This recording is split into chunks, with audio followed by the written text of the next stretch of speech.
Hi, I'm Kat. And I'm Reed. And we're art dealers and advisors from Robin Rile Fine Art, and today's Art Bite is about the Abstract Expressionist Art Movement.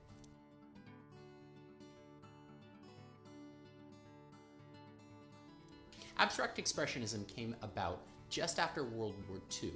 The political climate in the world had changed so dramatically from one that was very tense and uptight because we were at war to something that was a little bit more loose, and it approximated poetry or jazz music, which was also occurring at the same time.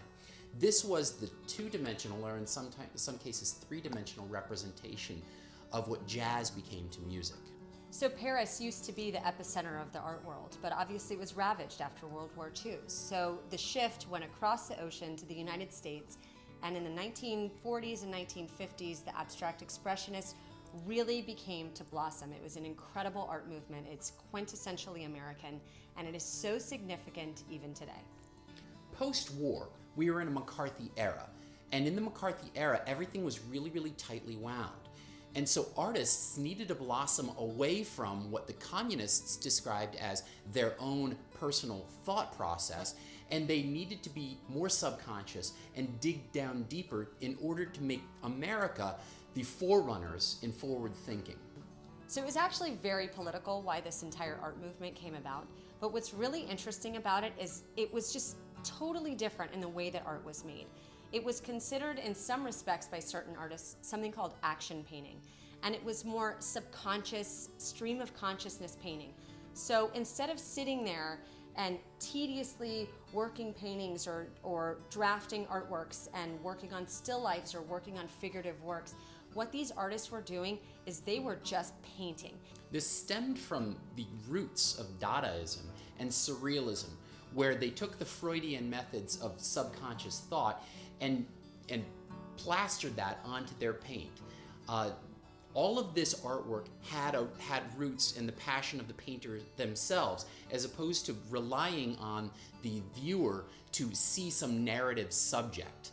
While a lot of the abstract expressionist painters, their works might not look the same, there was a similar vein that went through all of them. All of them were working straight from the mind onto the canvas, and that's how these incredible works of art came to be. It was so much of the viewer's interpretation of the piece of art, how they experienced it, and that's what was very important to a lot of these abstract expressionist artists, that their canvases could be interpreted in a whole number of ways, and it was really up to the viewer to be able to experience what was happening.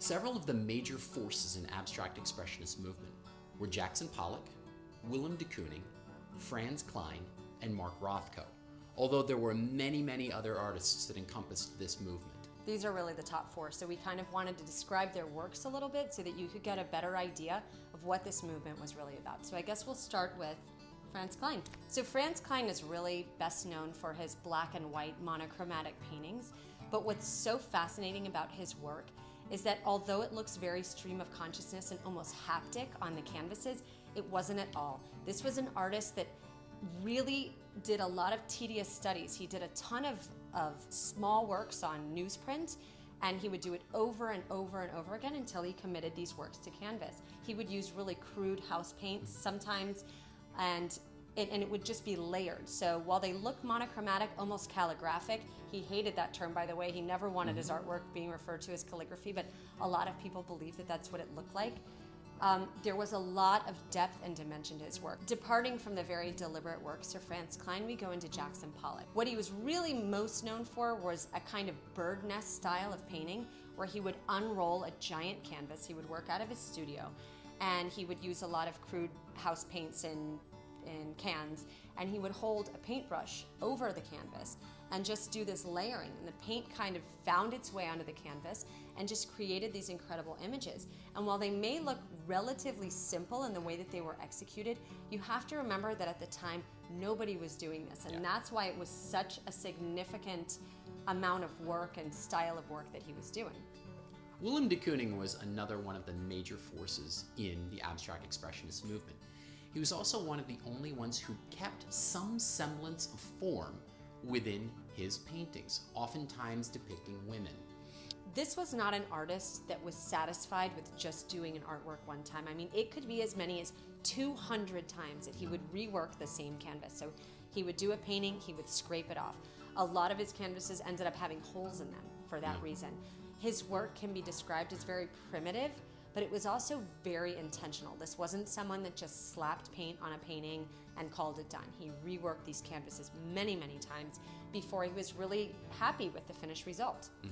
Another one of the really big powerhouses of the Abstract Expressionist Art Movement was Mark Rothko.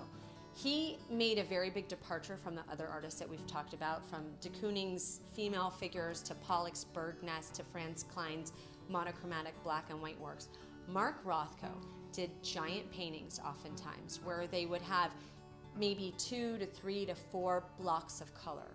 And it wasn't as much for him about the color composition as much as it was about the artwork encompassing the viewer. So this artist was very particular about the way that his works were hung, the scale of the works. Sometimes he would have them hung in galleries where they were so uncomfortably close to the viewer that they'd be standing right in front of this giant canvas and they'd really be consumed by the color. This movement was something that spawned out of nothingness and became something very huge based on a few artists, but also the pushing of critics like Clement Greenberg and visionary gallerists like Peggy Guggenheim. Without that push from those two people and a few others, this movement might not have gotten off the ground. Yeah, not at all. And we think of New York as an art epicenter now in 2016, but in the 1940s and 1950s, there were a handful. I mean, maybe there were a dozen galleries in New York. Peggy Guggenheim moved here after the war, and she opened a gallery, and she was a huge advocate and loved the Abstract Expressionist Art Movement. She was a big fan of surrealism as well. So that's actually a lot of the reason why it really took off, because there were great patrons that were behind it. It was a small art community at the time. It was a very small art community at the time, and it really grew into something incredible. With movements like this, oftentimes we wonder how these will translate from century to century to century. Maybe these things that were produced 50 or 60 or 70 years ago won't necessarily translate into 50 or 60 years from now. All that I can speak about is today. Of the top 10 most expensive paintings ever sold, 5 of them are from the Abstract Expressionist movement. 2 are from de Kooning, 2 from Pollock, and 1 from Rothko. Those totals are over $1 billion in total sales. Thanks so much for your time. We hope you enjoyed this Art Bite about the Abstract Expressionist Art Movement.